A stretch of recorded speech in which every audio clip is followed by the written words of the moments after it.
ladies and gentlemen. Fatima Cigarettes is proud to bring you its prize-winning radio program, winner of the Motion Picture Herald Fame Award. The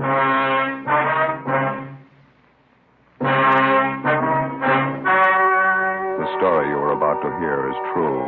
Only the names have been changed to protect the innocent. Fatima Cigarettes, best of all long cigarettes, brings you Dragnet.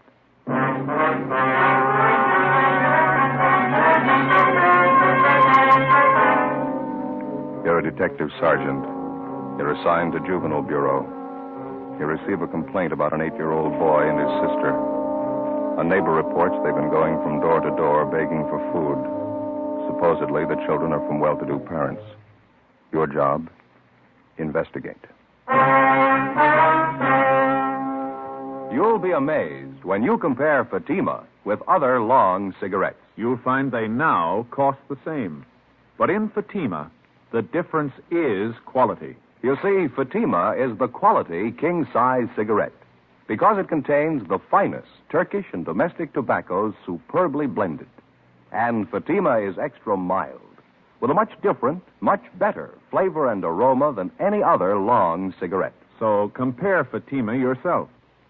Fatimas now cost the same as other long cigarettes, but your first puff will tell you... Ah, that's different. Yes, in Fatima, the difference is quality. Ask your dealer for Fatima, the quality king-size cigarette. Best of all long cigarettes. Start enjoying Fatima tomorrow.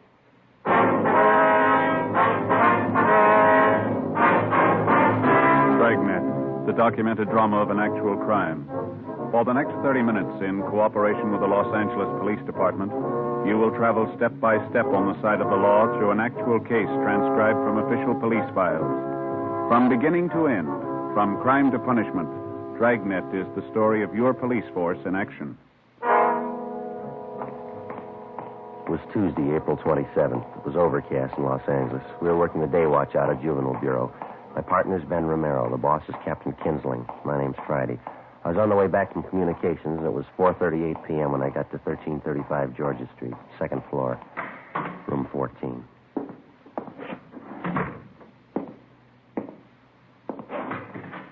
Hi, Joe. Been waiting long? I was just checking with records. No, I just got here. What's this thing all about? Well, just what I told you on the phone. 7-year-old boy and his sister covering the neighborhood begging food. You ready to go? Yeah, let me put this away first. All right. Kid's supposed to be from a wealthy family, huh? Well, wealthy enough to live in the best part of Bel Air, yeah. Doesn't make much sense. Must be some kind of a gag, huh? No, not according to the neighbor who called in. Yeah? She says the kids are half-starved. Ben and I got in the car and drove out Sunset Boulevard to the Bel Air district. We pulled up in front of a large 2-story home near the corner of Brookline Avenue and Knightsbridge Drive.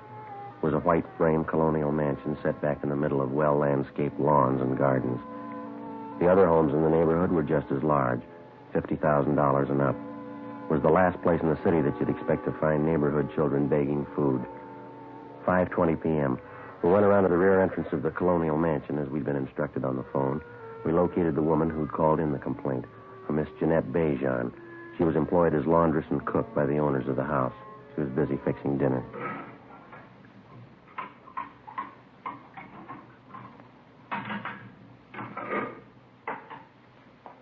They're from next door, officer. The children. As I explained on the phone, a boy about 7 years, a girl 5 years old, I guess. Which side do they live on, Miss Bejan? The house on the corner? No, the other side. Up here. The brown and white house. Just up the street next door. Mm-hmm. Are the children there now? Do you know that? No, but they were here this afternoon again. Here to the back door asking for something to eat. I don't understand it. Something must be wrong. Well, have they been around often, Miss Bejan? 2 or 3 days, maybe 4 days. At first I thought they were fooling, but they were not. I gave them some cookies, sandwiches. They were very hungry. They ate them like they were starving. The little girl saved her cookies. She took them with her. How about their parents? Are they at home? Excuse me. What's that?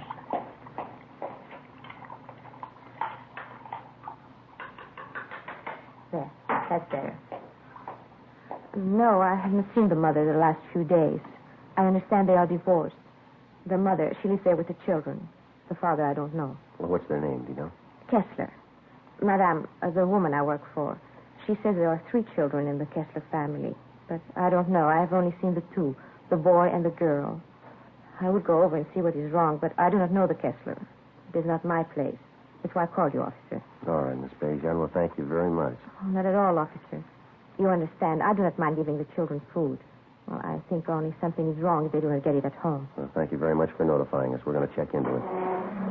I'm just a little curious, Miss Bejan. What's that you're making? This?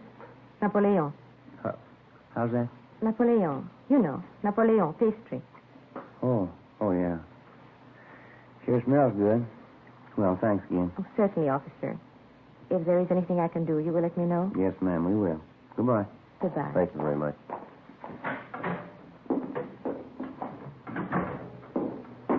It's a beautiful place. Yeah. Those Swedish women make pretty good cooks, don't they? I don't know. She sounded French to me.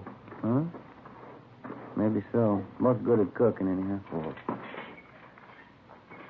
Yeah, that brown and white house next door, that must be it, huh? Yeah, that name, Kessler, they fairly prominent around town, society? I don't know. There's quite a few of them. Could be.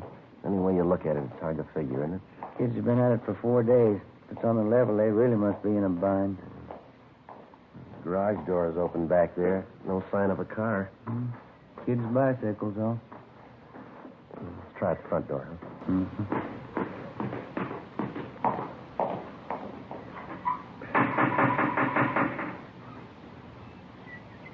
Guess you better try it again, huh? Yeah.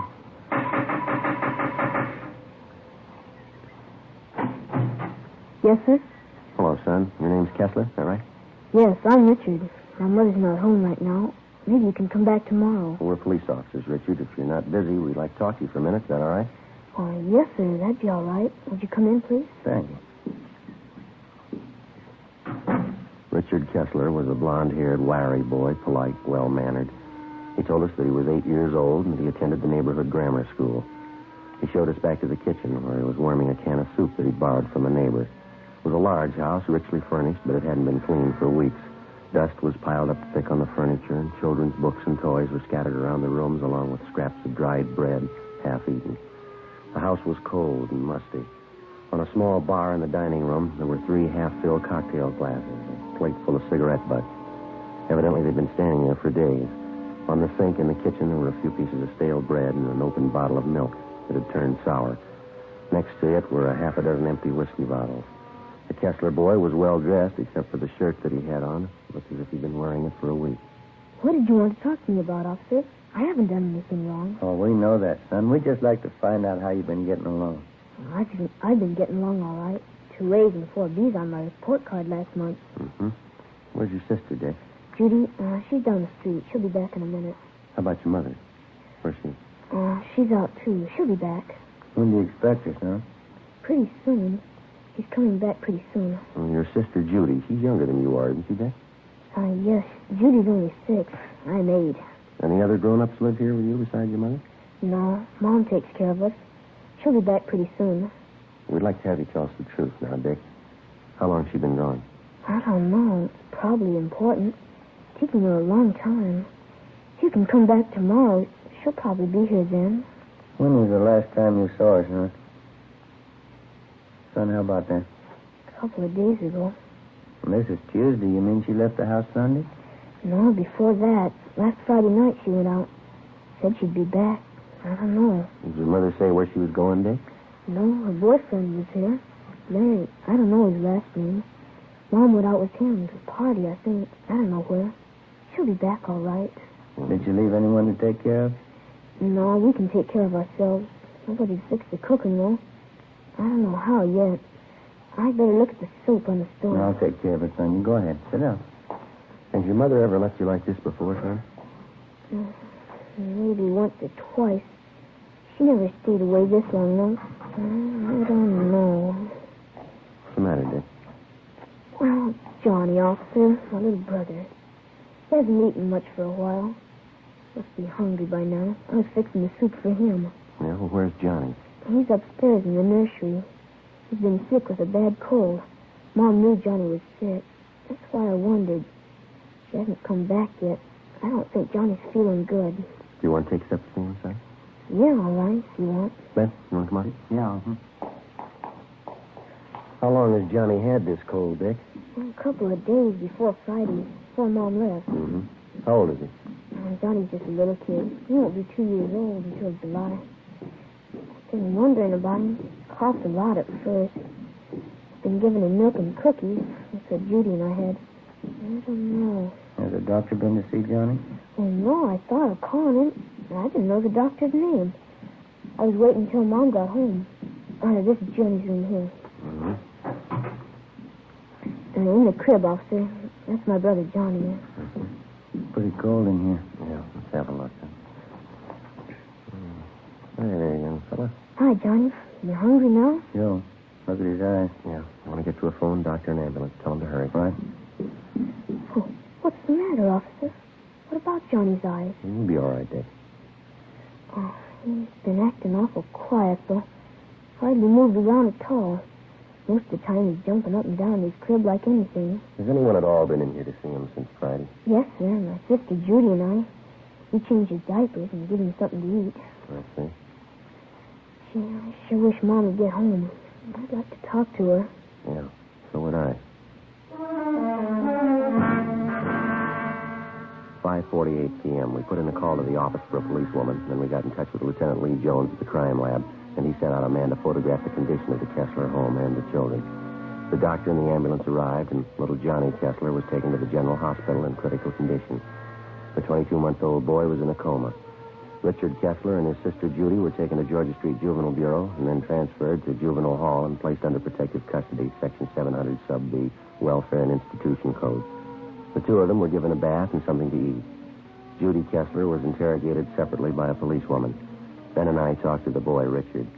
After a few minutes, he broke down and admitted that his mother had gone off and left the three children alone on at least a half a dozen occasions. He told us his parents were divorced. He rarely saw his father, but his mother had had 2 or 3 boyfriends at the house during the past year. He also told us his mother drank quite a bit. But she's never been gone this long before, Sergeant.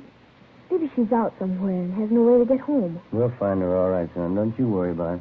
Well, this boyfriend of your mother's, Dick, his first name was Larry. Is that all you can tell us? Yes, sir. I don't know his last name. Are you going to keep us here all night, Judy and me? Just for a day or so. They'll take good care of you, son. Where'd you take Judy? Well, she's just next door, Dick. You can see her in just a minute now. And how about Johnny? I always take care of him. Pretty fussy around strangers. Well, they've got him over at the hospital, Dick. They're going to take good care of him now. You can count on that. I don't know, officer. I better see him. He might get awful fussy. All right. We'll fix that up for you. Do you have any relatives in Los Angeles, son? Aunts, uncles, anyone like that? No, just my father, but I don't know where he lives. We had a nurse who used to take care of us, Mrs. McIntosh. She was swell. My mom fired her, though. Oh, how'd that happen? Do you know? No, I'm not quite sure. Maybe my mom was drinking. Mrs. McIntosh got mad at her. Had a big fight, and Mom fired her. Oh, now, this Mrs. McIntosh, you know where we can find her? No, sir, I don't. How about some of the other boyfriends that your mother had, Dick? Do you remember any of their names? No, one of them was George something. I don't remember the other one. Joe, see you a minute? Yeah, Mac. You want to stay with the boy, huh, Ben? Yeah. Hospital call. It's a lousy thing. Well, what's that? The Kessler boy, little Johnny. Yeah? He just died. John Albert Kessler, white male American, age 22 months. All the pertinent facts and data would be listed on the crime report. And if and when the case was closed, the report would be filed away. Wouldn't be any different from 1,000 other dead body reports. Same size, same color, same number up in the left-hand corner. In the course of 10 or 20 years on the job, a police officer sees a lot of them. Most of them he forgets. A few of them he never forgets. The next morning, the body was posted to the county morgue. It was found that the youngster had been suffering from malnutrition, but the cause of death was listed as a basal skull fracture. Homicide detail was notified. The search for the mother, Mrs. Jean Kessler, went on. We talked to her neighbors, all of her friends that we could locate. We checked out an address book that was found in Mrs. Kessler's effects at her home. We got out a broadcast and an APB. No luck. Thursday, April 29th. How about the youngster's brother and sister, Ben? You think it could have happened that way? How do you mean? Well, we were taking care of the little fella. They might have had an accident with him. They're afraid to own up to it. I don't think so, Joe. No, that's not very likely, Mac. We talked to him quite a bit last night. A couple of pretty honest kids. Pretty sure that they wouldn't lie about something like that. Where does that leave it, the mother? Good possibility. We know Mrs. Kessler drinks quite a bit. She could have lost patience with a little boy. More chance of an accident there. I get it. Funeral Friday. Yeah, Bert. Where's that? Uh-huh. Right, thanks. Yeah? Woman answering Miss Kessler's description checked into the hotel down on South Hope last night. Still registered? Well, she checked out early this morning. They found a woman's sport coat in the room. What about it? Blood stains on it.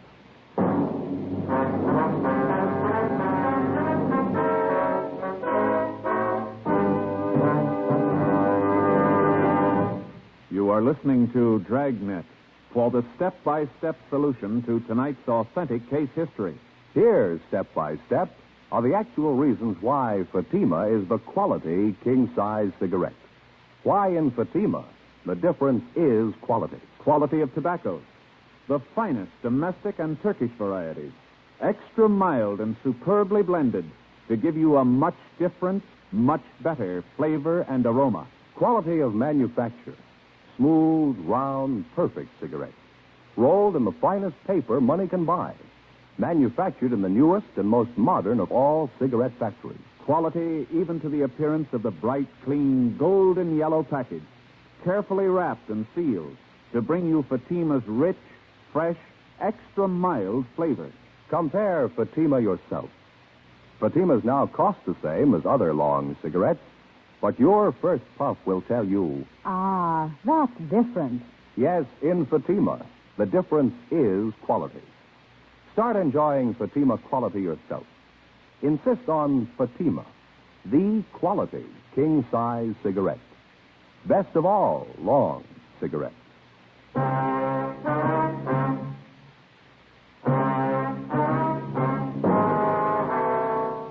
Friday, April 30th. We were still without a lead as to the whereabouts of the missing mother, Mrs. Jean Kessler. The blood-stained coat, which had been found in the South Hope Street Hotel, was shown to Mrs. Kessler's friends and to her children, Richard and Judy.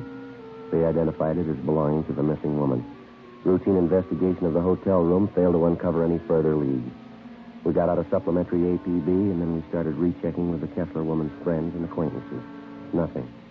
We rechecked a dozen taverns and cocktail lounges that she'd been known to frequent.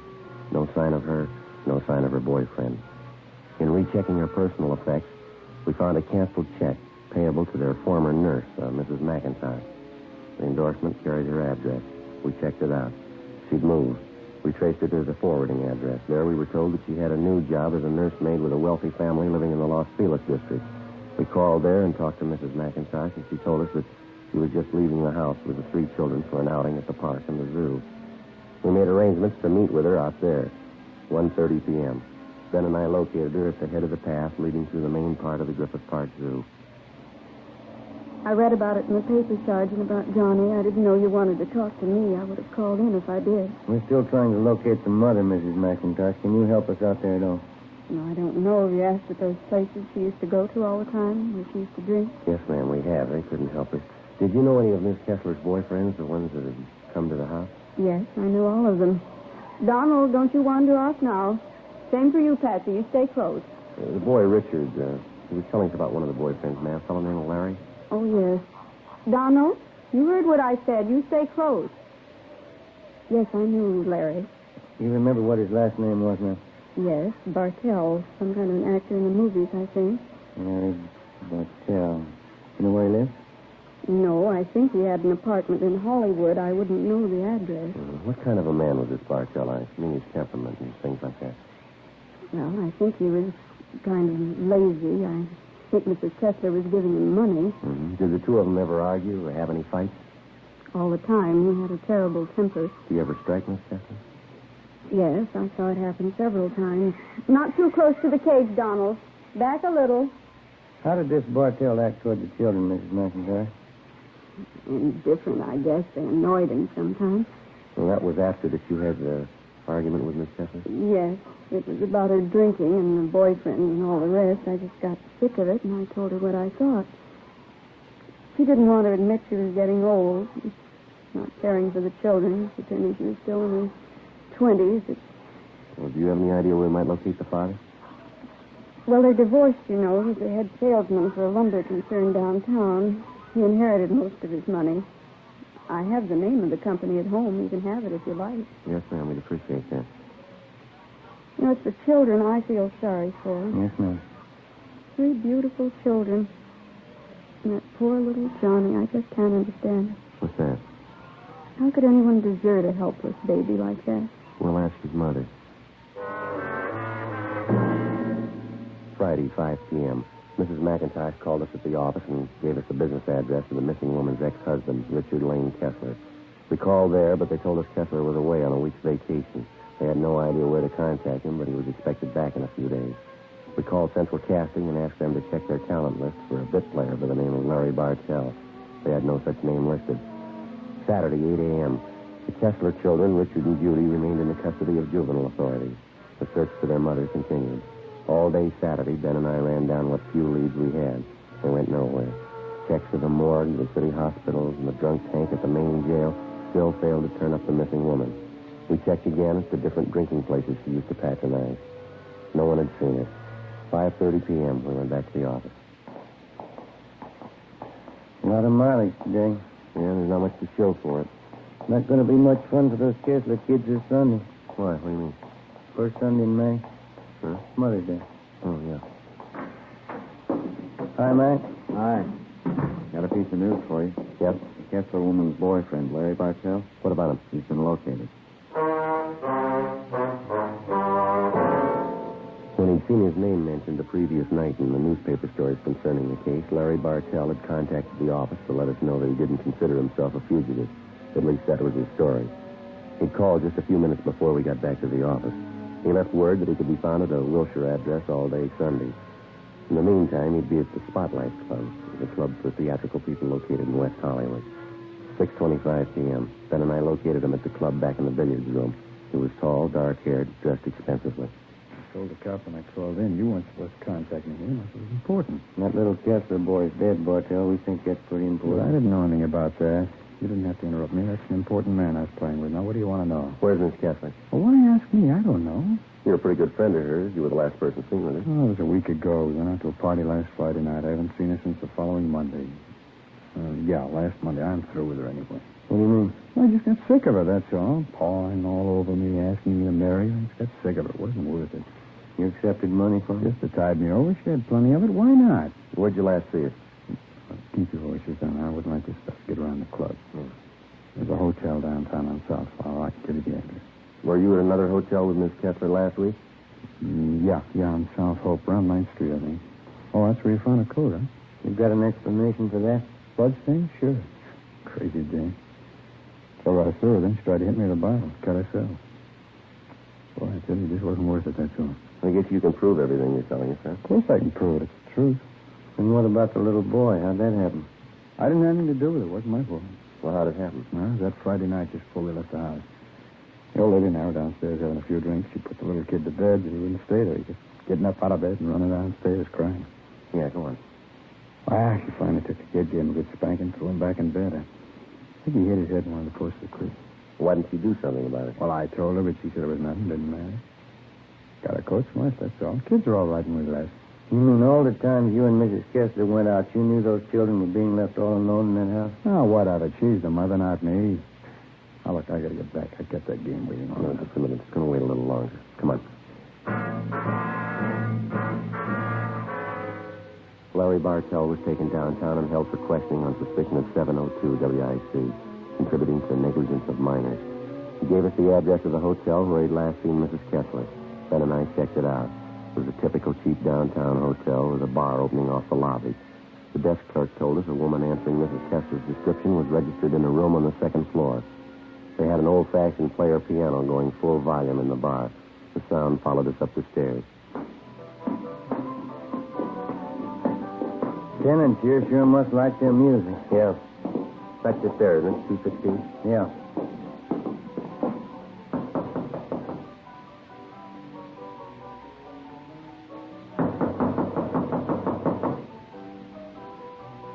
We better try it. Yeah. Let's have a look. Who's there? Who is it? You Mrs. Jean Kessler? What is it? Who are you? Police officers would like to talk to you. I haven't done anything. but he won't me. I want to talk to you about your children, Mrs. Kessler. But I didn't do anything. Johnny was sick, that's all. I didn't do anything. That's not what Bartell says. Larry, have you seen him? Is he coming back to me? You better get up, lady. Get your coat. I gotta have Larry back. He's everything to me. I love him. Is he coming back? You've been gone over a week. Aren't you a little worried about your children? They're all right. I'm too young to spend my life on children. I need Larry. Where is he? See if you can find a coat, will you, Ben? Yeah, all right.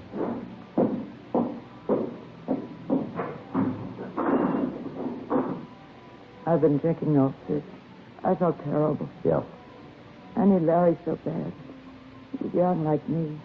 I love him. I gave him all my love. Gave him every bit of it. Yeah, you gave him too much. What? You didn't have any left for your kids. The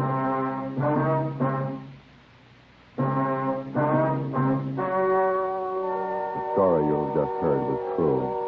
Only the names were changed to protect the innocent. On July 2nd, trial was held in Superior Court, Department 87, City and County of Los Angeles, State of California. In a moment, the results of that trial.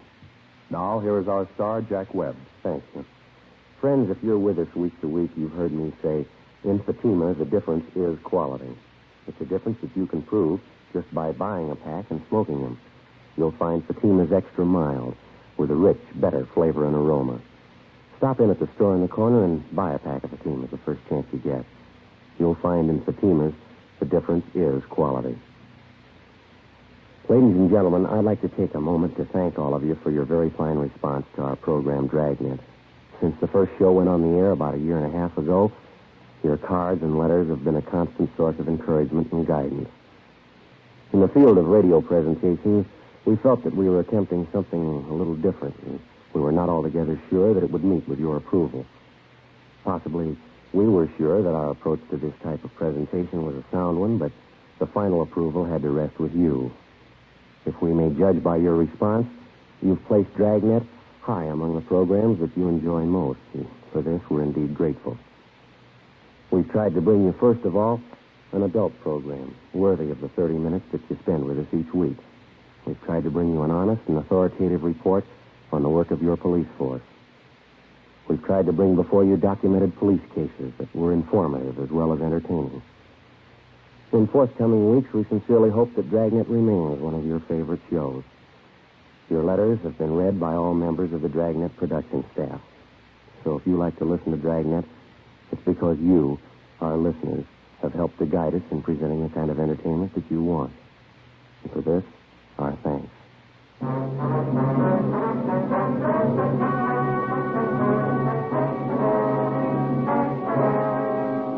Mrs. Jean Kessler was filed on and found guilty in Superior Court, charge of manslaughter. She was sentenced to 1 year in the county jail and deprived of the custody of her children.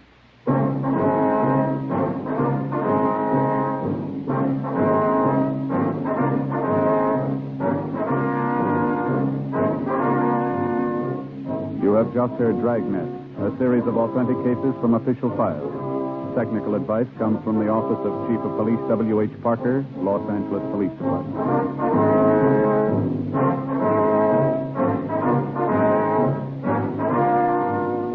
Fatima Cigarettes, best of all long cigarettes, has brought you Dragnet, portions transcribed from Los Angeles. Now stay tuned for Counter Spy. Then it's Screen Directors Playhouse on